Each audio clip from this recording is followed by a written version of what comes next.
If you ain't a Gator, you must be Gator bait. If you ain't a Gator, you must be Gator bait.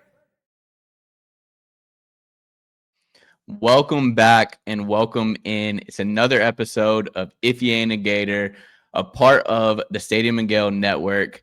I got my man David Soderquist back in here again. Glad to have you, bro. How you doing?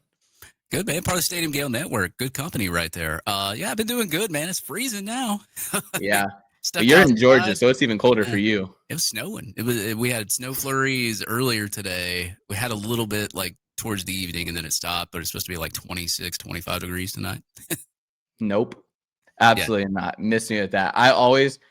Quick story before we jump into this. I am a Florida boy through and through. Like, just the weather that's supposed to be hitting into tonight to tomorrow morning is like freezing to me, and it's like going to be like 39, 40. Yeah. But my brother and I went up to a Packers game for the playoffs, and it Oh, got to man. 9 under, and it was like snow was coming down, everything, and the Packers lost, sadly. And then we were like walking down the ramp to get to the parking lot, and I look at him, I'm like, bro, not to add salt to this wound, but I've never driven snow before. Oh, my. And I was like, I'm driving back the whole time. And quick side note, we had a rental. We were supposed to have a truck or a huge SUV. They gave us a Prius. And I'm like this, like gripped onto the steering wheel, like scared to death driving. I'm like, I've never done this before. I was like, get me back to Florida ASAP. Yeah, But that's go ahead. hilarious because like I had a old Buick, and one time it like snowed really hard here in Georgia. I didn't think I was going to make it home, but I did. And I was like, wow, I'm proud of myself because I never drive in the snow. And this time I decided to do it. Dude, it is the scariest thing. Like, truly, I didn't know. And like, I hit my brakes and everything. And I'm just like hydroplaning the whole time. Like, oh, and I'm like, my brother's asleep in the like back seat. And I'm like, well, this is where we go. This is it for us. We're tapped out. We just watch the Packers lose and we're going to die right here. But Well, hey, go down in hey, glory, right? exactly. So we're going to dive into a few different things today. First thing we're going to touch on is, unfortunately, Florida versus Kentucky. Yeah, I know. You get the first show of the week with me, so we get to dive into this stuff together. Yeah. Yeah. Give me your takes. Give me your. I'm sure I know your opinions, but give me your takes, your opinions on the game. Did you see any good? Probably the first two drives, and then after that, it just fell off a cliff. But I'm not gonna lie. I was over at my buddy's house. We were drinking a little bit because of the games, and I said, you know what? I'll have a couple more shots watching this because I know it's gonna fall apart right here. Um, you know, you look at a game like Kentucky, and you look at the spread. It was like 3.5. So Vegas, like, was 3.5 in Florida's favor of beating Kentucky. And now Kentucky, they've given some teams some fits during the year. They gave Ole Miss fits. I mean, like Ole Miss, I think only scored 30. They scored 23. They lost by like 7. They played Arkansas really well. They've played a lot of other teams really well, but then they've also gotten blown out by teams. So you don't really know what you're going to get with Kentucky this year because they're just very up and down. But you always knew that the offense wasn't that great, right? So you're thinking to yourself, okay, well, we got a good defense. They don't really have a good offense. And just like happened 2 years ago in Lexington, they just pushed us around on the offensive line, defensive line, got no pressure. Uh, it was giving up a lot of yardage in the run game, just like it was 2 years ago. And I don't know what it is with this team in Florida, but every time they go to Lexington, they lay an egg, and it is bad, and it stinks, and Real bad. it smells like garbage. But um, I don't know if it's a curse. I don't know if it's just something that happened when Dan Mullen left. I have no clue. But for some reason, we can't get it together in Lexington. Now, when they're here at home, we can beat them. Mm-hmm. But um, to me, and like, look, I'm a fan and I watch it just from afar. And I'm not saying that this is something that happened in the locker room or the mentality of the team is gone, but it looked like a team that pretty much almost gave up the rest of the game and just didn't want to be there. It was just going through the motions. And Yeah. you know, you look at Saturday, and it was kind of weird. You look at Auburn, right? One of the top defenses nationally. Vanderbilt goes and scores 45 points on them. Yep. And then Auburn, one of the worst offenses nationally, scores 38 on Vanderbilt. So you're thinking yourself, what's going on this Saturday? Yeah. One of the best defenses, probably top 50 defense in Florida, goes and plays a Kentucky team that's struggling offensively. They put 38 on them. So it's like, what was going on Saturday? Especially you see the NFL games, there's upsets all over the place. What was going on this weekend? So Was there just something in the water? Was it a bad weekend? I don't know, but I know that when Florida goes down to Lexington, good things don't happen. And me watching that game, I felt the sense that there was a part of the team just in that game that just went through the motions, gave up, let Kentucky do whatever the hell they wanted to, and got the heck out of there. Now, will I say that this team is going to act the rest of the way the rest of the year like this? I don't know. Probably not. They might get up for Florida State. They might get up for some of these games that are rival games. Um, and maybe Lexington and is just a bad place. Maybe Kentucky had a good game plan. Maybe they didn't expect what they were going to get from Kentucky. It took them too lightly, and they went ahead and pushed them around for 4 quarters. But at the end of the day, didn't look good. And, Billy Gonzalez talked about it in the presser. He talked about, Eugene Wilson. He's going to be out with tightrope surgery now. So you're not going to have him. Hawkins is back now because he wants to save his year of eligibility. So right now you got wide receivers just falling off the roster as much as your injury report looks as well. I didn't like the way that the backfield struggled, but I know that there's a lot of new blood back there. Javari Flowers, obviously, he was a reclassified corner. He's still pretty young. He's going to make young mistakes. Jordan Castell's play didn't like it either. Cormani, the rest of those guys, they did okay. They did pretty well, but for a team that's riddled with injuries right now, the way that they are, and having that close game against Georgia and Jacksonville and not being able to pull it off, did that just nail something in the coffin for Florida's team? Is that just, hey, they're done now? Because I have a feeling that if they would have won that Georgia game in Jacksonville, they would have been a hell of a lot more competitive against Kentucky to beat them. There'd be a different fire under them if we'd won that game. I do think too, and it's kind of like when you're going really, really hard, and then that next game, you put everything out there to beat Georgia, and I think DJ put everything he could out there. Just a whole team as a whole was just trying to beat the number 5 team in the country. We got to beat Georgia, And then I think when it comes down to what it did, where you got so many people saying, yeah, that was a catch. J. Michael caught that. And then when you lose like that, it does. I think it deflates you a lot. And I think it is hard to then get up and go play in what's cold weather to most Floridians up in Kentucky. And they got pushed around. I'm just, in my opinion, I hope they got embarrassed enough to where, okay, now the next couple of weeks, they're no, we want to push them around. That's just what I'm hoping for. But it's how do you respond, right? Do you respond by going out there and get your ass kicked again? Or do you actually, I guess what Billy Gonzalez says, play for the patch, right? Are you going to play for the patch? Are you actually going to, show out and at least try to, because look, Lane Kiffin's coming to the Swamp, hopefully permanently, but he's coming to, we're going to Ole Miss. He's not coming to the Swamp, but anyway, you know what I'm saying? He's going to Ole Miss, but when we go into Ole Miss, is there going to be that part of the team that's okay, well, this could be our future coach, right? Maybe we want to show out for him. Maybe we want to do this.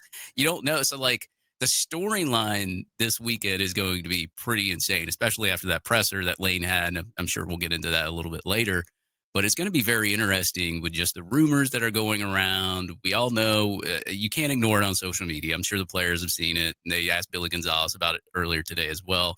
He did a good job of tiptoeing around it, not trying to talk about it. I would have done the same thing if I was in his shoes.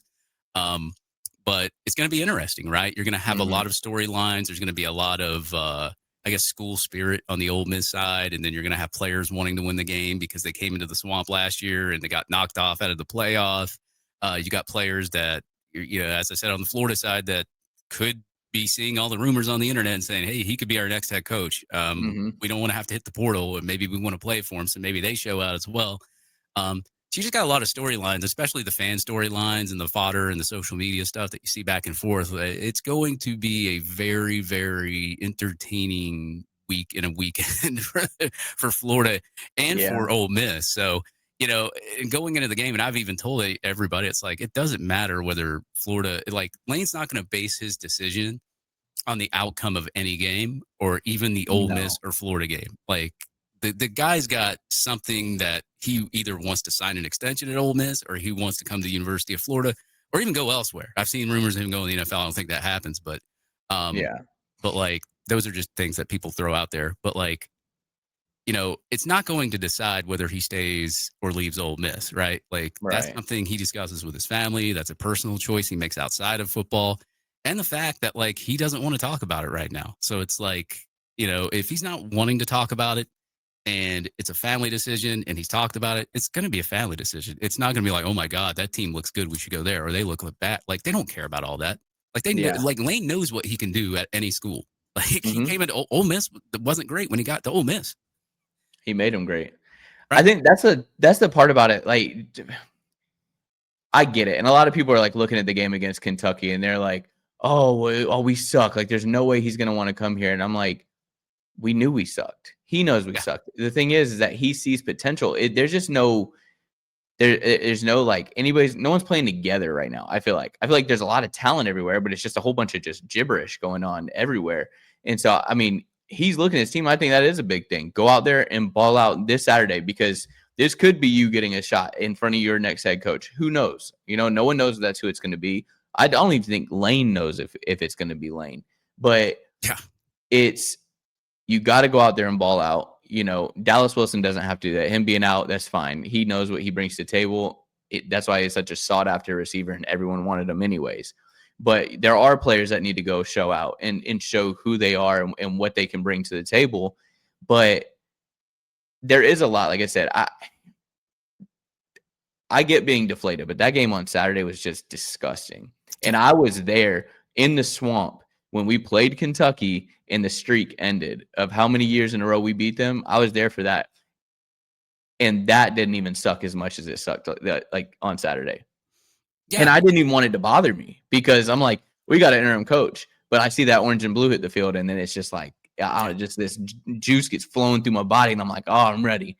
But man, it's just, I mean, it was like truly embarrassing. Like, Yeah, I I mean, just like, got to the point. I didn't people want to gotta wear orange and blue.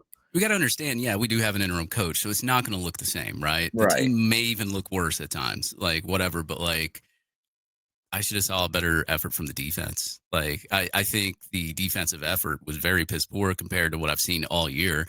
I mean, the defense didn't throttle when they played Georgia. And Georgia, they've been averaging 30, 40 points a game, and they held them to 24. I mean, technically, it should be 31 with the kneeled ball, but also you were in a bad situation where you had to convert on fourth down. So really, you had to turn it over down there anyway. But like, minus cookies, bananas, whatever you want to call it, like, Florida's defense has been playing a hell of a lot better than what I saw last Saturday. So in my mind, I was just like, these people give up. Like, I've seen them play better. Like, George Gunn's still all over the field. It just felt like nobody else was kind of even trying to just do anything, go through the motions. I know, like, Kentucky is good on the line of scrimmage. I'll give them that.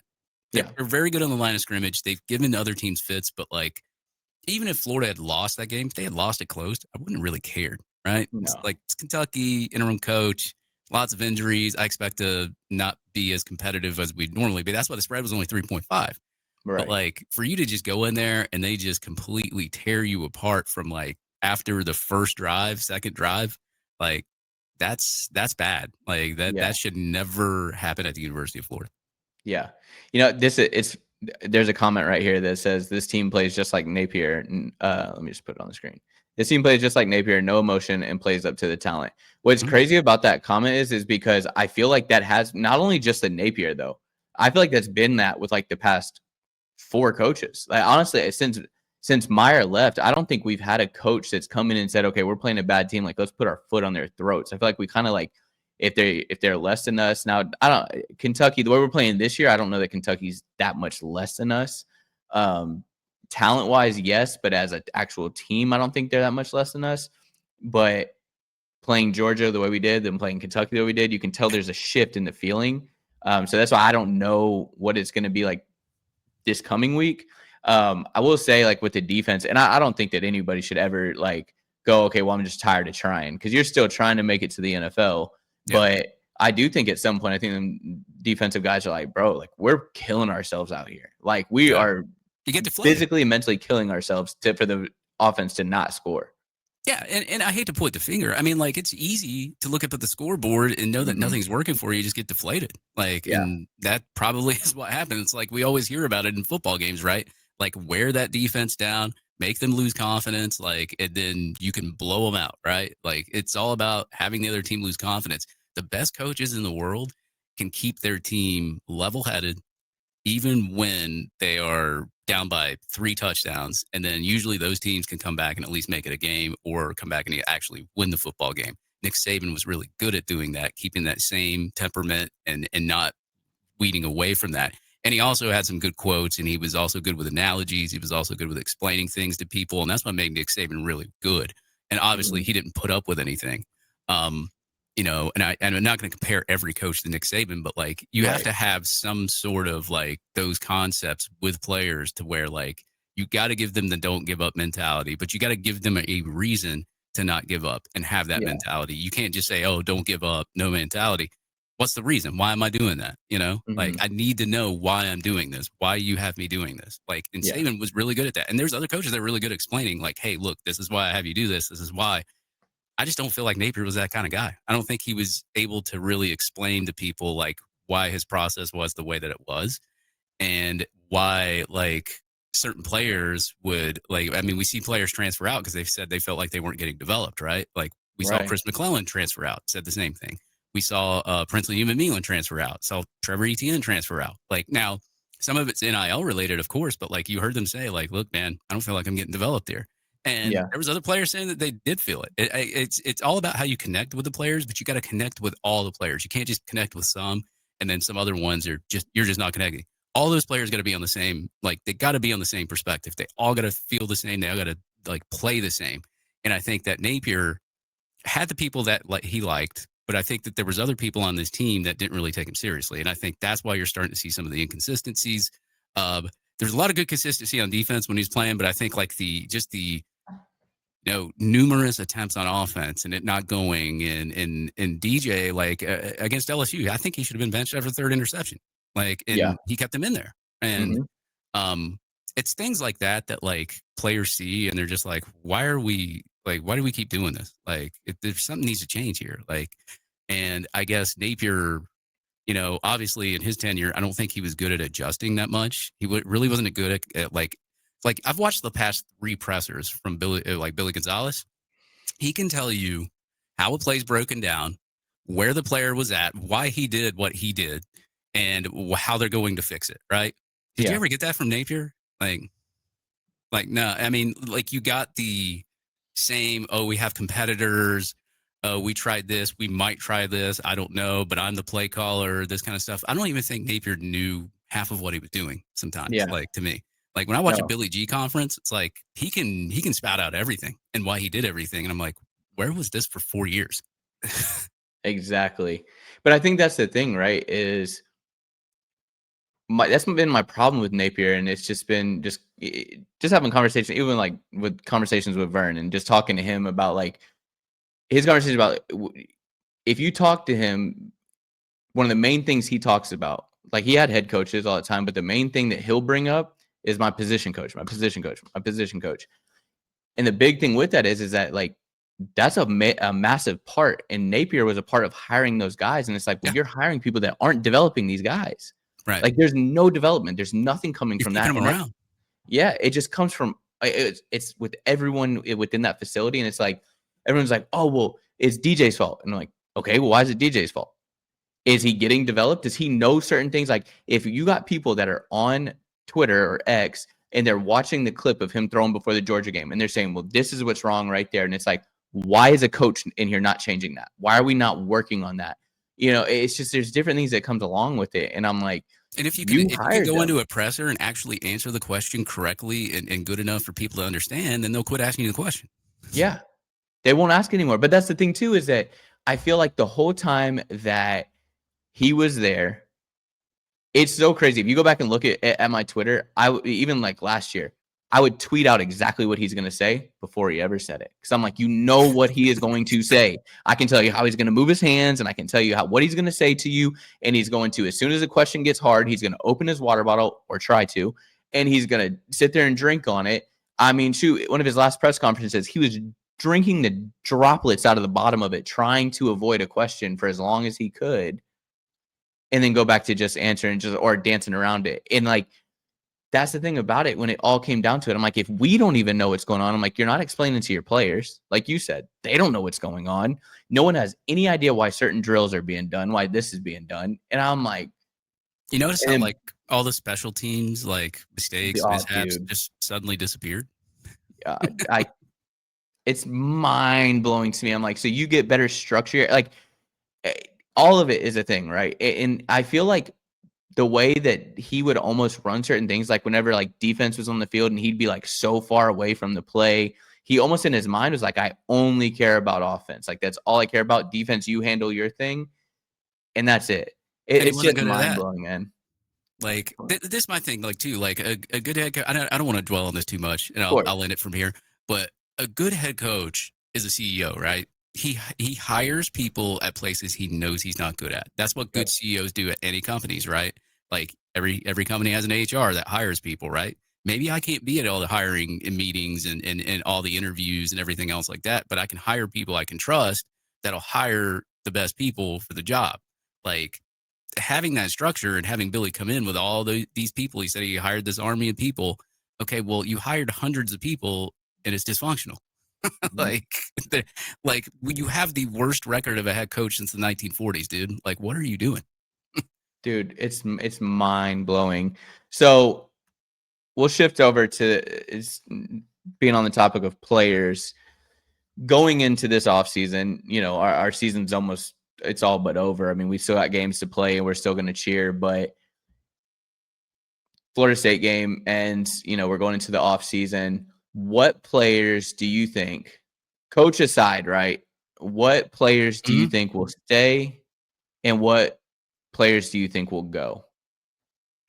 That's a hard one. If you hire an offensive minded coach, you're more than likely to retain a lot of your offensive players. Now, I will say that there's going to be a lot of people leaving anyway, regardless, right? Because it's a new coach. That coach is either going to come in and they're either not going to really like the coach or want to be coached different ways, or the coach is going to tell them like, hey, I'm bringing in some of my guys, or I'm going to bring in other people, and they have those exit interviews, I guess you call them, whatever. But as far as like retaining your offensive pieces, say it was Lane Kiffin, right? Lane Kiffin comes to Florida. I'm pretty sure most of the offensive guys would be intrigued to stay. I mean, I would if I played offense and I knew this guy was an offensive savant and I'm a wide receiver that's a 4 or 5 star. Yeah, I'm staying. Like that's a no brainer, right? Defensively now, you know, we've seen Ole Miss's defense, not the best, right? Not the best. Now, I don't think they have the best players either defensively, but not the best, right? If you bring in the same defensive coordinator, a lot of those defensive guys might say, look, I seen him coach over at Ole Miss. I'm going to go somewhere else. Maybe. We don't know what's going to happen. We don't know what kind of players or coaches the next coach is going to bring in. We don't know any of the assistant coaches. Usually when a coach comes in, he brings in a lot of his guys, right? So even if it was, say it was Lane, right? He'll bring in Coach Savage, strength and conditioning. We all love Coach Savage. You know, he was a great strength and conditioning coach. But you know, you bring in a different coach and he's going to come in with his guys. And that's pretty much how that all works. But it's hard for me to like predict who would leave, who wouldn't. But like, I mean, you have players that are really close to the program. Like I'm sure Vernell Brown wouldn't leave considering the relationship he's got there. Miles Graham probably wouldn't leave because he's a Florida guy as well. I mean, you're going to have your guys that are just Florida no matter what. Doesn't matter who the coach is, I'm staying. But I would expect at least like 25 to 30 people to leave. And I'll say that like if it's, you might have some of your main guys go, and say you do, right? It'll probably be 10 to 20% of your main guys and 80% of guys that we haven't even seen on the roster that haven't even gotten starting reps. And, you know, maybe some guy comes in and says, man, they didn't really recruit that well at offensive line on a star level. I'm just getting rid of all these guys. There goes 10, 15 offensive linemen right out the door. I mean, so it depends on the type of coach that you hire. If it's a defensive guy, players are going to be wanting to line up, play for that guy, right? Say it was like a Will Muschamp type, right, that you hire. Yeah. A lot of defensive guys are going to probably stay. So that's true. It just depends on when the coach gets here, who he is, how he meshes with the players, what the relationship is like when he's here. Because I think they give him 5 days now before they can actually, you know, transfer to another school. I think they can enter the portal, but they can't transfer until the new coach comes in and maybe can convince them to come out of the portal, right? Yeah. Because we've seen people from Auburn enter the portal, but they can't transfer till Auburn hires a new head coach. And they got to wait 5 days after he's hired now. So we have seen players enter the portal, but what I've noticed that is really interesting, none of our players have entered the portal yet. They might, they could, but like they haven't, right? We haven't seen it. We haven't seen decommitments. We've seen players visit other places, but they never committed to them. Right. So it's like, okay, so these kids are still interested in committing to Florida based on, who the head coach is going to be next to. Like, is it going to be this guy or this guy or this guy? Because if not, I already visited this place and I like it, so I can just go here if the coach that they hire comes here that I don't like. Now, Right. I will say I've talked to some of the parents. They've been on our show before. Like the parents, we've interviewed parents from like high school, like your Will Griffins, that kind of stuff. And, they're totally committed to Florida. They're not going to leave. Like I've literally been told by 3 parents of players that are currently committed to this team right now that they are not leaving no matter who the coach is. Right. So that's something that at least you can count on and, I guess you're going to have at least the next coach that comes in here, he'll have the choice of actually keeping these players or not, which I wouldn't think that if it's a good player, he's going to tell them no. But you also have the opportunity of that coach bringing in some of his guys from his school once their coach is hired too, because they're going to want to follow it in his footsteps too. But the only problem is it causes a little bit of a delay, right? So now those kids can't transfer. You're already at this other school. Now your players can't transfer over to you until they hire a coach. Yeah. So it throws a wrinkle in there, but eventually it happens, right? So Mm-hmm. I'm not worried about losing certain players if a new head coach comes into the University of Florida, because at the end of the day, he's going to have somebody that's probably either going to recruit for him anyway, or he's going to have a lot of his players from his school follow him over. So whatever holes get like, axed, you're going to fill them back up anyway. And you're going to have portal guys that want to come in here too. So I'm not really worried about it, right? If you want to change, you're just going to have to change. And you're going to have to, there's going to be some people that leave in order to get that change. Yeah. I mean, and that's what I've been really big on, and just with talking to people and just anybody that asked me, oh, like that same question, oh, who do you think leaves? And my main thing I say is that as well. Like, I'm like, it's, you never know. And I always say, I think Vernell Brown stays. I think Miles Graham stays. I think those are like the 2 that I'm like, okay, I bank on those 2 staying. Now, I hope that like Dallas Wilson's like bond and friendship with Vernell Brown is strong enough that he'll stay with them. But I guess the way I look at it, right, and I encourage everybody to look at it this way. Stop attaching yourself to the names that are on this team right now, because they're all part of a losing team right now. So if somebody comes in, they bring you a winning team, I promise you'll attach to whoever's there next year. Right. Like if we start winning next year, that's fine. And I get it. These players are talented. But if we bring in a coach such as like Lane, you bring in Lane, you're going to bring talent in. And if you give him enough NIL or whatever the case may be, he can go buy players out of the portal that are going to be good anyways. And he's shown he can do so much with lesser talent. So you let him go grab a 5-star that decides to leave or whatever. You give him that. Yeah, I'm fine. I promise. Like anyone can go on this team. I would be sad about Vernell Brown or Miles Graham just because I love like real Gators, and that's what they are. Yeah, I mean, like I have relationships with a lot of players that are on the team that don't even play for us anymore. I talk to Jonathan Odom every now and then. Like he's not even on the team anymore. So like from I guess a relationship standpoint, like when you know a player, their family or something, like Aiden Mazelle's dad's awesome. I love Will. Aiden's awesome. He's come by our tailgate. Like if they were to leave, that would suck, but I would still keep the relationship alive. I would still want them to do well wherever they were at. It does suck though, kind of losing that relationship based on like the school, because obviously they're going to be in a different state. They're going to be playing, or they could be in the same state playing for a different team. But I mean, just to lose that relationship, like as a teammate kind of sucks, but like as a person in general, like most people like me want to see them do well at their other stop, even if they go to Georgia. Like I hate Georgia. I hope you do well, except for when you're against us. Yeah. I mean, and that's, I think it's how it is. Like we had people, when Nape came in, you had people go to Pitt, and, just they kind of push themselves different areas. And it's like, you get attached to them, you see them and you watch them play and you listen to the interviews and, having them on your show, like you do get attached to them and you love those guys. I think like with Aiden, right? He's a big one because every time like something good happened, like if the Gators got a commit, he was sharing it. Like you could tell he was just genuinely like happy to be a Gator. But again, I guess that's just where I look at it is I'm like, at the end of the day, I don't know them. They're making their own money. They're doing their own thing. They don't know me. And, you have that bond with them. But still, at the end of the day, I want this university to win. If that means that however many of these guys have to go for this better coach to come in and bring people in that are going to get us to winning, because as much as I care about these guys that are on the team now just because of liking them, I'm like, I don't want another season like this ever again. So I really don't Right. care, like, to put it very bluntly. But Yeah, I do, like the word change means change, right? So with Yep. change comes good changes and bad changes, and sometimes when there's change like that, you just got to make some sacrifice. Yeah. Dude, it's mind blowing. But so speaking of Lane, we're gonna move on to his presser today. I know people are probably tired of hearing about it, but we got to talk about it because this is just. I feel like. There was a What are lane your presser takes? today. There was a lane presser. I missed it, man. Oh No, yeah, yeah. I haven't been on X or anything. I don't think I saw anything about it. yeah, me But neither. no. So what are your takeaways from it? Because I got my own little takeaway, at least for a certain. I saw somebody that shared a clip of the video. I don't know who it was, but Maybe it was me. man, it might have been you. I think y'all kind of look alike. You kind of look alike. I don't know. I just see the back of a shirt in the profile picture. But now, what are Yeah. your opinions on it? What do you take from that? What you can take from it. I mean, if I'm an Ole Miss fan, I'm not liking what he said.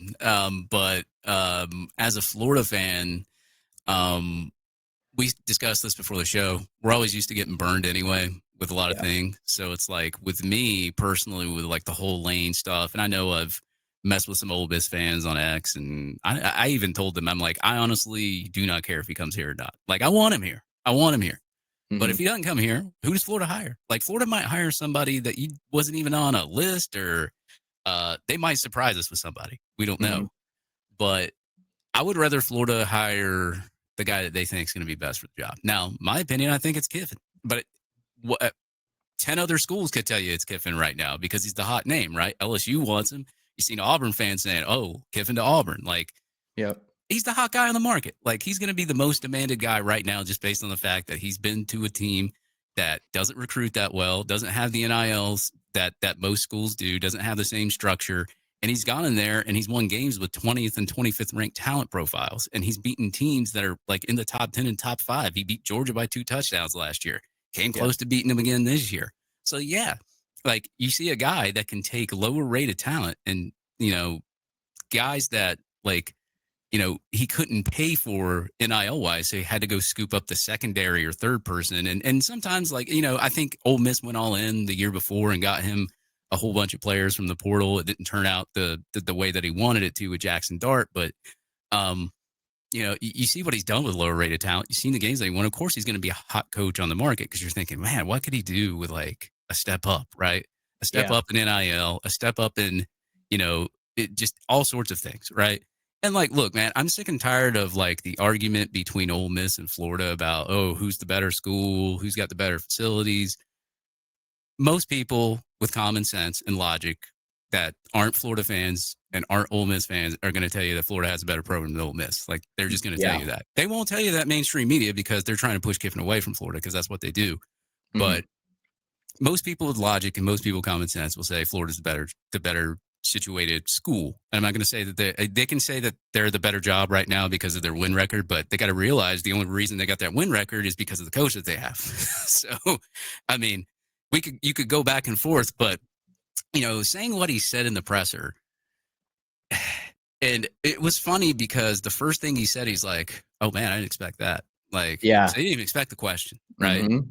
And it was a good articulated question. You ever ask that question in the presser? Hats off to him. I give him a bow down. That was a good articulated way. If you're a guy in a presser that's an Ole Miss guy, and you're trying to figure out if your coach is going to stay here or not, you got to ask him some kind of questions that beat around the bush on it to maybe even like catch him in something, I guess. I don't know, but you're going to have to ask questions like that.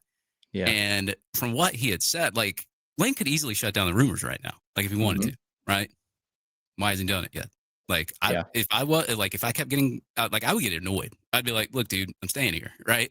How many coaches have we seen in the pressers right now saying, nah, I bleed this color? The Georgia Tech's coach did it, Brent Key. There was other coaches that have done it. Now, there's been coaches that have said that and they've still went elsewhere. So right. That still doesn't even mean anything. But for somebody to like not kill the rumors right now, and like he's even said it, like he's literally basically said that like he's considering looking at other offers, right? He might still come back to Ole Miss. He might still be your coach next year. Like, none of us know that. We're assuming just based off what we hear, what we see, is he going to stay? Is he going to go? But what he said today was funny because when he listed everything down, I could say, well, Ole Miss, they kind of have that. Yeah, they have that. Ole Miss might have that. Ole Miss don't have that. Ole Yeah. Miss don't have that. They're not in the state of Florida where all the talent is. That's a hotbed. Texas is another one too. They don't have a lot of the things that Lane Kiffin said that was important in a coach's job. Yeah. So you're looking at that as an Ole Miss fan. You're like, oh, God, I don't know about this. Like, I've seen it on their boards. Like, I've went to their message boards. A lot of them are not they were upset today just based off what he said. Now, look, I know he tweets things out, but that doesn't mean anything. Lane's always been like that. Like, he's going to troll this thing until he makes his decision. So you might as well just get over it. Like, tomorrow, he may tweet out something that makes you think he's going to stay at Ole Miss. And he's doing it on purpose. He doesn't want you to know. He wants you to keep guessing. Yeah, So, he loves this. Yeah, he loves this kind of stuff. And he loves it when people go back and forth off X. But I will say this. If I'm an Ole Miss fan today, now tomorrow he might say something to make him feel good. But today, I didn't like what he said. It's point blank. Yeah. Looking at, so this is what gets me, right? Reading on X and just, or wherever you want to, gather your information. One of my favorite comments, and I would love to be able to ask these people just in person, just to get a real, so they don't have forever to think about it. I want to ask them when they say NIL changes the landscape. NIL changes these. Mississippi Ole Miss can go get with NIL. We can go get players from Florida. It's like, okay, you might be able to pay, just say, for example, just say money wise, right? Even if Ole Miss matches exact NIL money with whatever Florida is going to be able to offer. Florida offers this much. Okay, we're going to match that, so you stay here. It doesn't mean just because you offer that 5-star player that's from Tampa, Florida, you go, hey, we're going to offer you the same money that Florida, or even $1 million or $2 million more than what Florida is going to offer you. We're going to offer you that to come to Ole Miss. Oh, it's like, okay, you're still further away from their home, where then it makes it harder for multiple family members to travel there. It's like some of these people they want to be close to home. They want, when it's a bye week, that they can just jump in their car and drive home, for the weekend or whatever the case may be. And I'm like, so it's not the same. Them saying, oh yeah, NIL evens the playing field. No, it doesn't. It may with some players, but it does not even the playing field for all players. Yes, you have players that want to leave home and they want to go play at those universities. They want to leave. But it's not like that for everybody. That's why you see players that will go to a school and then they'll be there for a little bit. They get homesick and they come back. I almost feel like that's what happened with Dallas Wilson. I know the stuff that happened with his mom and everything, but you get homesick and you want to be back to where that state. You go out west and you're from Florida. It's like, well, I don't see any Publix out here. Like, I want to come back. I want to go back to where I know that. It's crazy to think that, but that is true. Like, you lose that sense of feeling of home. Right. You know what I mean? And so I don't agree with when they say, oh, it evens the playing field. No, it doesn't. You cannot go get you can't go get a massive amount of players from Florida. I've even had players on this team, I won't give their names out, but I've had players on this team say that they took less to come here instead of other schools. I won't name the schools, but it's NIL is important. You got to have the NIL and you got to have the structure. And the thing with the NIL and why it's so important money wise is the fact it's like, it's not only just getting them to come here, it's getting them. And if they do really, really well one year, they're going to want more money. People are going to be hitting them up. So you're going to have not just the NIL to get the players, but to retain them each and every year. And Florida did a really good job of that this year. Unfortunately, it didn't work out, but retaining Jake Slaughter probably cost a lot because he could have went to the NFL last year. Exactly. Austin Barber, retain him. Hasn't been playing well this year, but he probably costed a pretty penny. Tyreek Sapp probably costed a pretty penny. Caleb Banks. I mean, think of all those names that could have probably went to the NFL next year. Yep. And they didn't because we were able to at least supplement them with something to keep them here for another year so they can improve their draft stock. And they were okay with whatever we were giving them. Now, the NFL said, hey, look, dude, if you're a guarantee first rounder, you're going to leave whatever school you're at just because that NFL money for the first round is ridiculous. So you're just going to leave anyway. But as far as late first round, second round, you might be able to retain somebody that's late first round, doubtful. But second round, third round, those players, if they think that it's worth, staying, whatever. Like, I'm sure Slaughter probably could have went late first round last draft, but he chose to stay. Why did he choose to stay? He ain't staying for free. Yeah. So I looked up real quick. So Ole Miss, their 2026 recruiting class right now, they have 19 commits in this class right now. And they want to talk about they can get anybody they want, this and that. One player from this list is from Florida. Just one. Yeah. He is from Miami, Florida, and he is a 3-star interior offensive lineman. Now, I ain't knocking like stars or anything like that, but I'm looking through here, and you got some 4 stars here. I don't see a single 5-star, but I see some 4 stars here, but not a single one of them 4 stars are a Florida player. Now, you go look at Florida's, and Florida ain't been good at all. You go look at that list, you tell me how many are from Florida and how many are from anywhere else. And the talent is different. Like that level of talent. We've had terrible seasons, and we're sitting higher than them in recruiting. Yeah, that's the other thing too. Like I was going to mention, it's like look at the big three right now, right?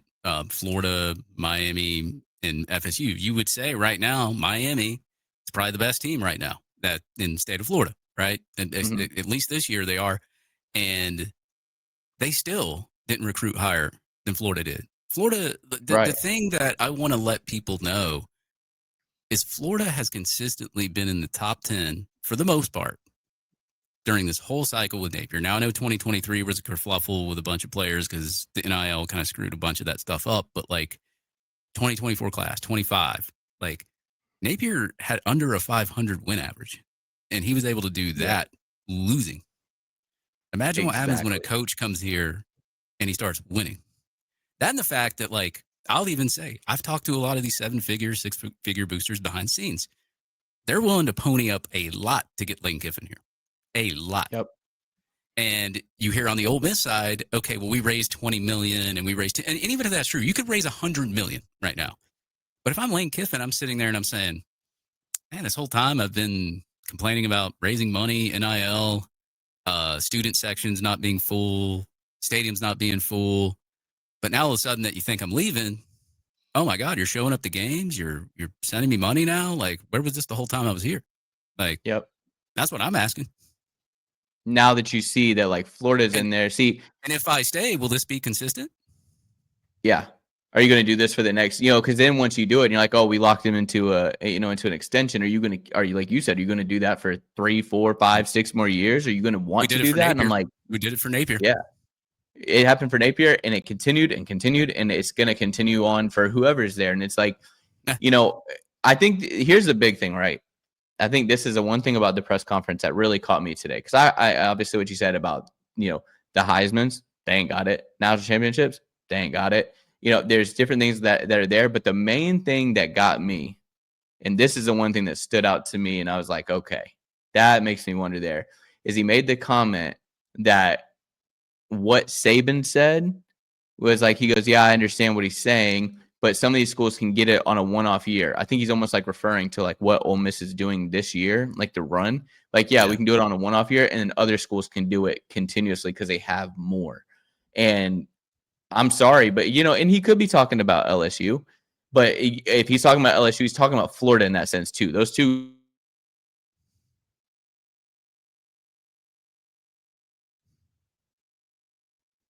You froze there. I don't know if his internet went down. I'll wait for a little bit.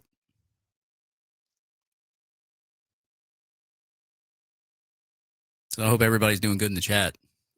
Carlos, my man, out there rolling with Carlos. Dave always likes fitting. Sometimes I'm just I guess I'm in a spitting mood tonight. Whatever. Two amazing people. Oh, thanks, Carlos. We get Lane. You cats. Goodbye, DJ. Now the thing with DJ, since he's still frozen, the thing with DJ, if he gives me a text message, I'll do that. Is I don't know if he stays or not. Like, I would assume DJ would stay if there was an offensive coach coming in here. Looks like I guess he's back. Maybe got a black screen now. Wonder if he lost connection. But like, I would assume he would stay if it was an offensive coach. That's just me. That's just whatever. But if he doesn't, I don't know what just happened. Okay. I was just answering questions from the chat. while you're Oh, gone. cool. Thank you for holding that down. I don't know what just happened. My internet is like everything started spinning. I was like, oh no, sorry about that, Well, everybody. see, so Shelton on Hightop tends to like go to take a leak during the show, so he leaves me with like the chat. So I just kind of, There we I go. just pick it up from there. Yeah, I knew But you'd yeah. have it. I was like, I don't know what. I was about to text you. I was like, I don't know what just happened. Yeah. Go ahead. I don't know what you were touching on. Oh yeah, I'll let yeah. you You were finish. talking about the lane. We were talking about what he said in the presser and all that. And Oh yeah. the thing with me too that like I've always thought about. It's like we've heard him talk about different jobs. We've heard him say what he's got to say in his presser, right? Mm-hmm. We already know what he can get here at Florida, and he ain't gonna. We already know a lot of the stuff that he can't get at Ole Miss. He'll get here at Florida. I think he knows that too. And my big thing is like this. Okay, well, if that's what's important to you, the decision's easy. Yeah. If you stay where you're at, there's no guarantee it's going to always be like that Yeah. because you were there 6 years, right? So if you choose to stay there, you're choosing to take that risk to stay there. And I hear from all these media people that say, oh, well, Lane would be a hero if he won 9 and 10 games and they would build him a statue in Mississippi, right? Mm-hmm. Okay, well, do you want your statue built in the state of Mississippi? Or do you want your statue built in a different state, but be nationally instead of just, okay, you're the state champ? I'd rather be a national champ than a state champ. Yeah. So, yeah. And just looking at it as a whole, I mean, here's a few things that I'm going to touch on too. And it's like, if you're comfortable winning hard. 9-10 games a year and no national championship, stay at Ole Miss. I don't want you here. I don't want you here anyway. If yeah, that's what you're exactly. With. And you know what's crazy too is like they all say, I love they say like, oh, he can win 9 or 10 here and be fine. How long are they going to be fine with that?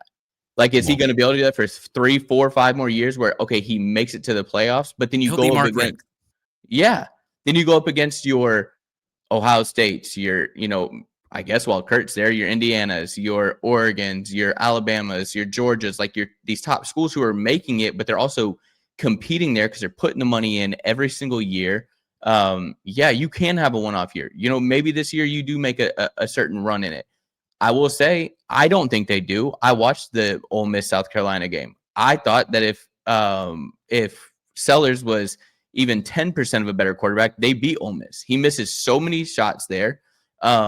But my thing is that, again, I was just looking at the Florida recruiting class. Florida. It makes sense. Like, it's a state of Florida, but I'm like, it's because they want to be here, and that's where the talent is. You have certain states, your Floridas, Texas, your Georgias, like there's just, it's oozing with talent.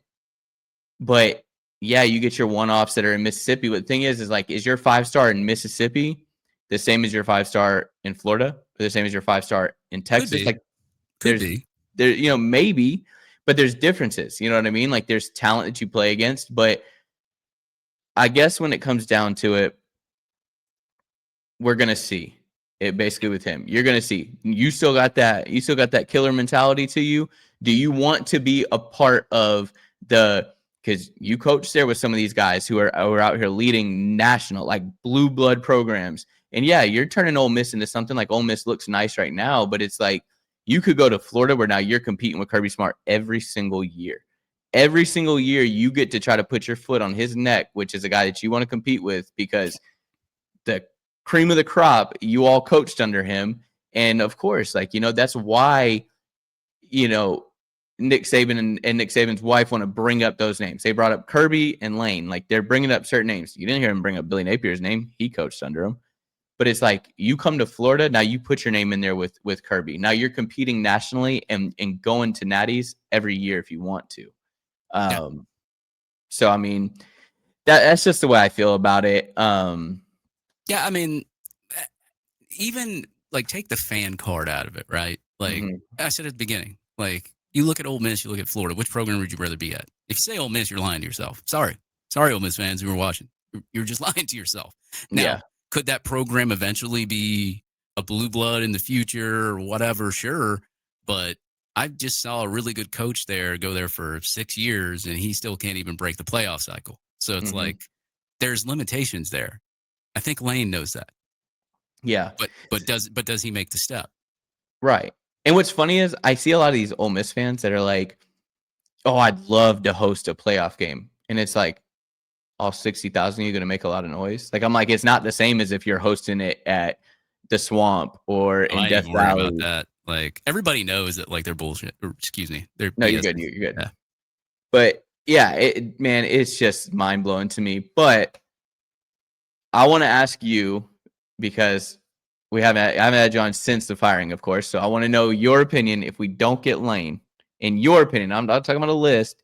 Who is your 2 to 3 coaches you'd be okay with Oh God, outside of Lane? I know it's tough. there's so many names, and it's like you don't know who's going to be available by that time either.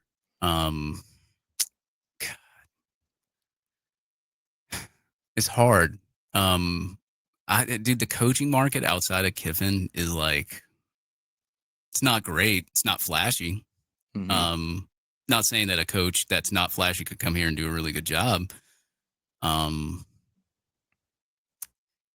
Maybe go to the NFL. I've heard Todd Monken's name floating around. Mm-hmm. Maybe you get a guy like that. I'm pretty sure Florida fans wouldn't be upset with that. Lincoln Riley's name floating around, right? You already heard what Josh Pate had to say. Watch for Lincoln Riley, right? Well, he didn't say watch for him, but he just threw his name out there. So basically saying, hey, look, Lincoln Riley could go from USC somewhere.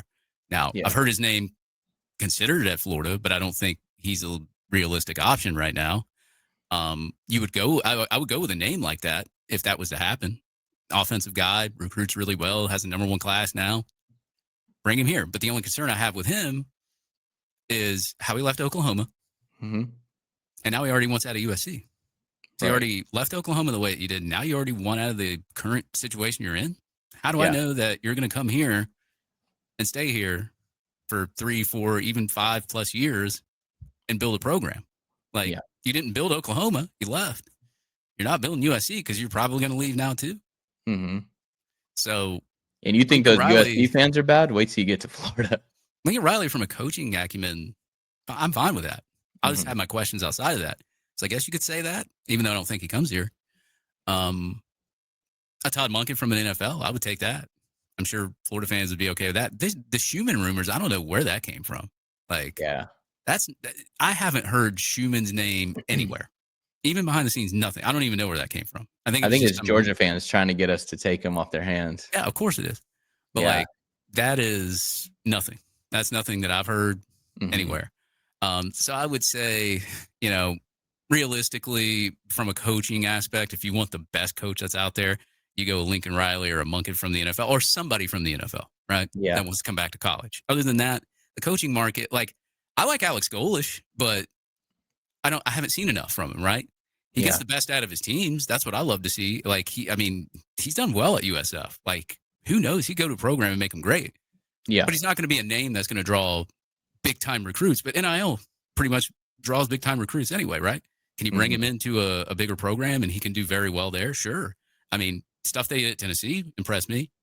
Would his offense be – can he adjust his offense to modern-day college football? Because it works right now. Will it work later?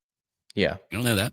So that's the problem with up-and-coming coaches. It's like we've hired so many of those and they failed. And I don't think Florida is trying to go that route this time. Like, they're just like, we need to hire a proven coach that can come in here and win football games because, Muschamp, he's a proven defensive coach, not a proven head coach.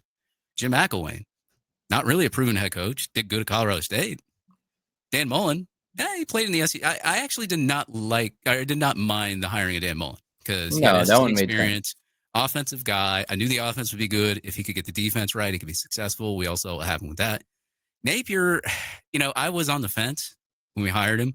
I mean, he was the hot name on the market, but I was still on the fence because you look at his record at Louisiana Lafayette, it's great.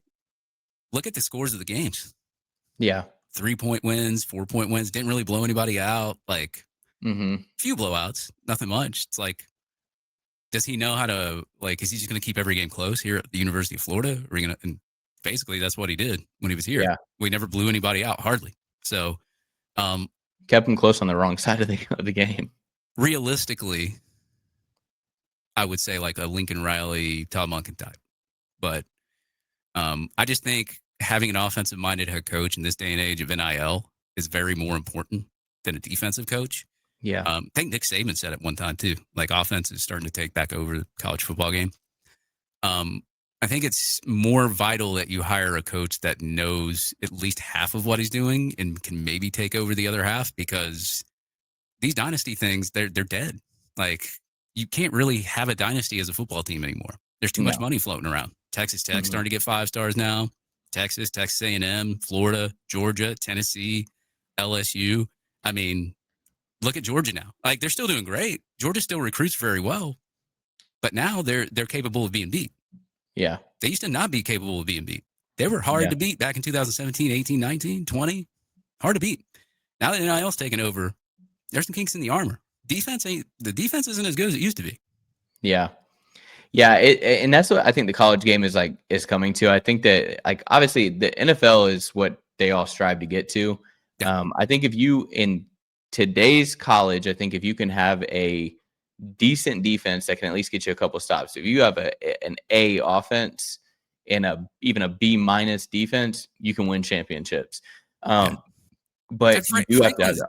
I would say, I just saw Franklin. I don't even think he's that bad of a name. Like, yeah, he got fired at Penn State, but he won a lot of games there. He didn't get over the hump, but look at where Penn State's recruiting was. Like, it was good. It wasn't great.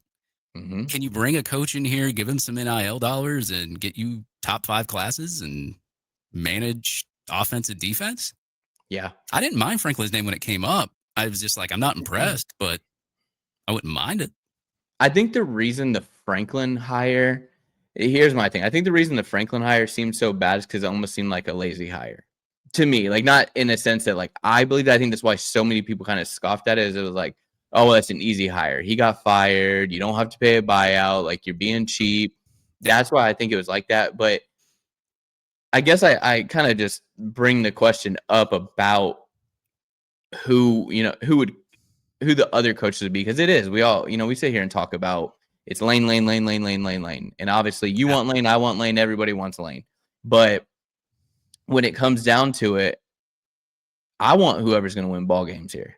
I want to compete for championships. That's what I want to do. I'm tired of sitting on my couch and turning on the last championship being from when VHS tapes were a thing. Yeah, I'm just sick of it, man. And at least we were in the DVD era, right? Yeah, exactly. But and I want to see more of that. I want to compete, and I think that's why, like, James Franklin is one of my top 3. I don't mind him. I think that he is a crazy good recruiter, and I don't think he could do as much. Like, again, you're asking people to go up to Penn State. It snows, it's cold. Like, man, it's hard to do that. But and when you got the recognition of, like, an Ohio State, like, it's easy to get receivers there because they're just a receiver hotbed right now. But he will recruit in Florida. I think he would be a great coach. Now, is that who I want? No. I would love to, I want Lane.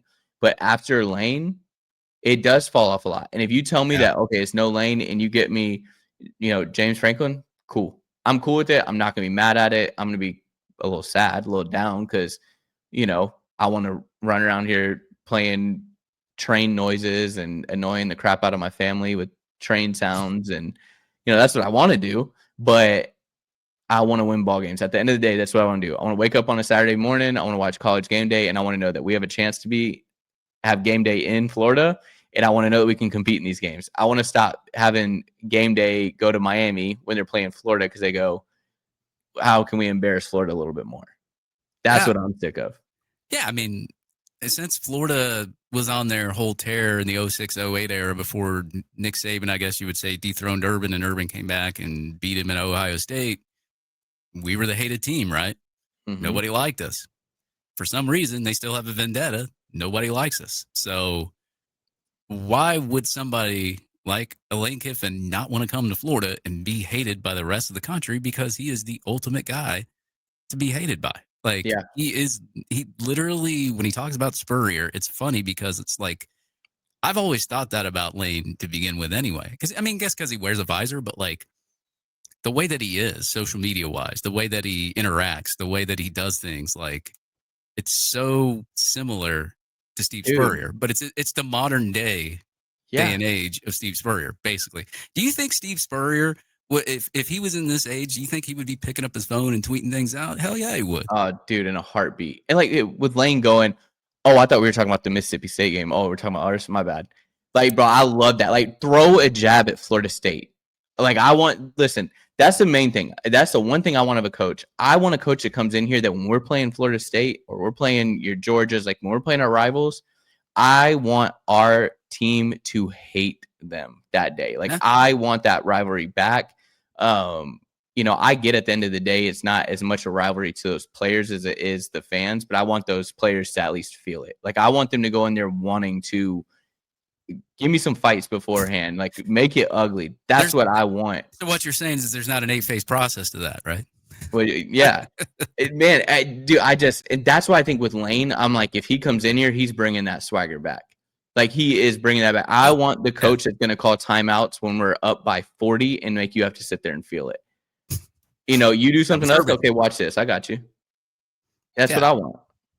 Yeah, and what was funny, the funniest thing that cracked me up about Lane this year was when he was doing the fake timeout to the referee. Yeah. Makes fun of Kirby. Exactly. See, that's the stuff that, like, man, you're going to get that from him. And I agree. I've seen people ask, like, are you going to be able to take Lane if he drops the game? Are you going to be able to take his smart comments? Are you going to I'm telling you, you're going to have he's going to win more than he's going to lose. And so that's the biggest thing. I want those great games again. I want to be a part of these games. I want to be in the top 10, and I want to be going against another top 10, whether it be Florida, Georgia, and they're both top 10 matchups, and you got it going down to the wire. Like, I want games like that again. Not like, I'm tired of seeing that if we had beat Georgia last Saturday where everybody goes, oh, Florida upset Georgia. No, I don't want it to say upset anymore. I want it to just say Florida beat Georgia or Florida beat so-and-so because we're a top team. I'm sick of seeing Florida upset so-and-so. Yeah. I hate that. When do we get beat and it's an upset? Well, I guess they said that the Kentucky win was an upset, and I'm like, there's 2 3-win teams playing each other. How's it an upset? Yeah. I guess per Vegas odds it is. But yeah.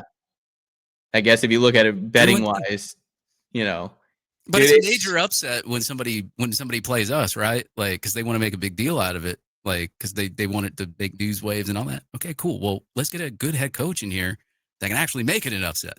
Like, if we were to lose, because no coach is impervious of losing. Nick Saban's lost before. Yeah. But do you lose enough to at least give you a shot at that playoff? That's all that matters to me. Yeah. I mean, and my thing is too, just like Junkyard Dog said, I don't think that Lane coming to Florida necessarily scares other head coaches. If it does, I promise you should fire that coach immediately. Yeah, especially not Kirby Smart. I think Kirby Smart is good. However, I think he knows that he's one of those top guys, but that's why we want Lane, is because we want to know that Florida Georgia game has as a standpoint to it. I want to know that it means something going into the SEC for a SEC championship game. Like, if we beat Georgia last weekend, that doesn't do anything for us. We just hurt them. I'm tired of feeling that way where it's like, oh, I just want to ruin seasons. No, I don't want to ruin seasons. I want to ruin their chance of getting to the SEC championship game because we won and we're on the way to go to it. That's what I want again. I want to ruin somebody winning a national championship is what I want to do. Exactly. That's what I want to do, because I want to be in it and I want to ruin their chance of it. I want to see them go home sad. That's all there is to it. Yeah. Dude, it's got to be Lane. It's got to be. I mean, listen, I got $20. I'll send to help out right now. I've heard people say Lane or bust, and that's true. That's how I feel, right? Yeah. Whatever. But I've also seen Florida do some things I never thought would happen behind the scenes last second, and they do some things. Mm-hmm. That's not based off inside info. But what if Lane doesn't come here? What if they go after an NFL guy that we're not thinking about? Yeah. What if they go after somebody that wants to be back into coaching that we don't think about? Mm-hmm. There's always that spot. There's always that chance. I mean, look at, I guess this wasn't a good hire, but at the time, the resume was like, oh, okay, well, that was a move. LSU hiring Brian Kelly. At the time, the success he had at Notre Dame, you're just like, maybe he might work out in the SEC. Maybe not. Turned out he didn't work out, but I mean, nobody expected LSU to just go out there and get Brian Kelly because they lost out on their main target. But yeah, that's what happened. I mean, Florida hired Mullen was Florida's third target that coaching cycle. Missed out on Chip Kelly, missed out on Frost, got Mullen. Came in here and won 10, 11 games. Would have been in a playoff if the playoff existed back then, expanded one. but then he fell off a cliff. He Mhm. went 8-4 the 2020. Everybody knows the whole story on why he fell off a cliff. I don't need to redo all that stuff, but at least sometimes your first choice sometimes can be not your best choice. But Yeah. in this case, like just based off what I saw, no, everybody wants Kiffin for a reason. Most Yep. successful coach out there right now with no talent. Yeah, that's why I don't think it's necessarily like Lane or bust in the sense of that, like, if we don't get Lane, we're just going to suck forever. I don't think that's I don't think that's what it is. My reasoning for Lane or bust is I think that if you get Lane, I think that you compete right away Oh, next you year. absolutely do. Yeah, but I think Absolutely. anybody No else, question. yeah, anyone else, then you got a little bit of rebuilding to do. Yeah, you can do the transfer portal, but I feel like Lane is almost a guarantee. You could give him really anybody. I think he can make it work. But anybody else, then you're rebuilding. You're not necessarily rebuilding, but you're doing more work than what Lane will do. And I think that the recruits have said it, the players have said it. Everybody wants it to be Lane, and then they'll stay put as long as he will have them there. You know, Yeah. I think that's the other thing is a lot of people need to understand that just because a player leaves, it doesn't necessarily mean that they just left because they wanted to. It might mean that Lane just says, hey, you ain't going to fit here. Or whoever says you're not going to fit here, you got to go. I also think like Lane knows the expectations here. Yeah. Relationship he's got with Spurrier, we all know about that, right? Mm-hmm. He's got some relationships with other people at Florida. He knows what he needs to do here. And I think that if he believes in himself that much and his family believes in himself that much, he'll come here and do it.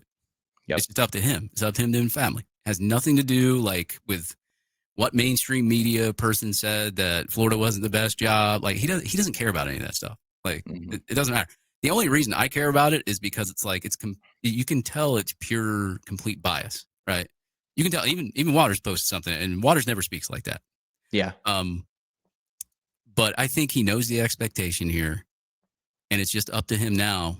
Does he want that expectation? Does he want to be here? Does he want, better support NIL wise consistently on a consistent basis, not just because he's leaving? Yeah. I mean, or does he feel like, okay, well, Ole Miss ponied up this money. Should I stay? What happens if you stay? I mean, that's something he's going to have to think about. But I think that ultimately, if it were me and I wanted to win national championships, I wanted to have something more consistent. I wanted to have sold out stadiums. Even when I'm losing, they're sold out stadiums. Come Florida. It's that You know simple. where it is. That's all there is to it. Well, man, I appreciate you coming on. I appreciate you holding it down while my internet decided to take a crap on me. It's fine. I don't know what happened there. Happens to the best of us. Yeah, I don't know what happened there. Everyone, before you leave, if you could hit the subscribe button. Like I said, I've been looking at at everything. It says that 73% of people that aren't watching or that are watching this aren't subscribed.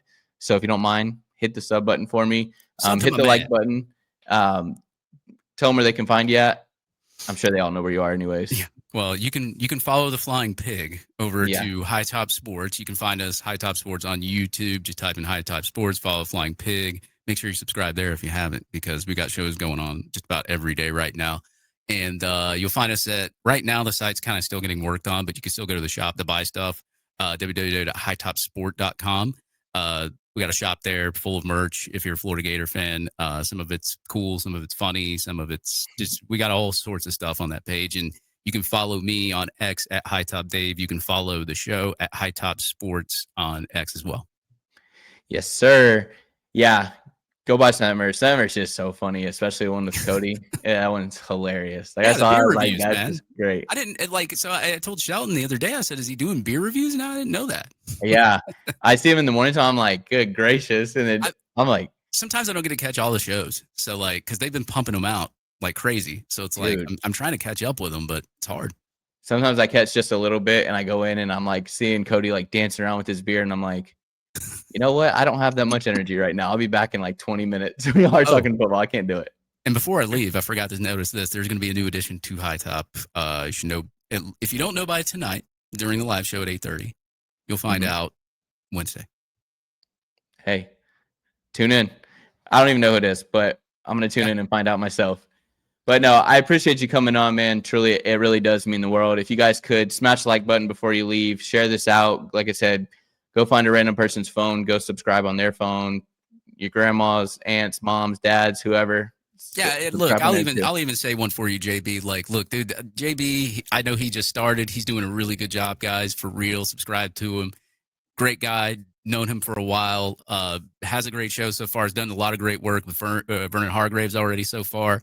Doing really good, man. And just, as I said, if you need anything, I'm here. I'm here for everybody. If they ever need anything, you can message me if you're trying to start a pod, whatever show. I'll help you out. But follow my buddy JB, man. Real good. Yeah, I appreciate that. Like, truly, it really does mean the world, man. You guys have been such a massive help in just seeing this grow and all. So yeah, like I said, he shot all this stuff. Everyone go follow, go subscribe. Like I said, Hightop Sports, most of y'all are probably already subbed, but go follow them. Check out the morning shows, the night shows. They're absolutely pumping them out. But yeah, I appreciate you coming on, man. And you guys know how we end it. If you ain't a Gator, y'all know the rest. Have a good night, y'all.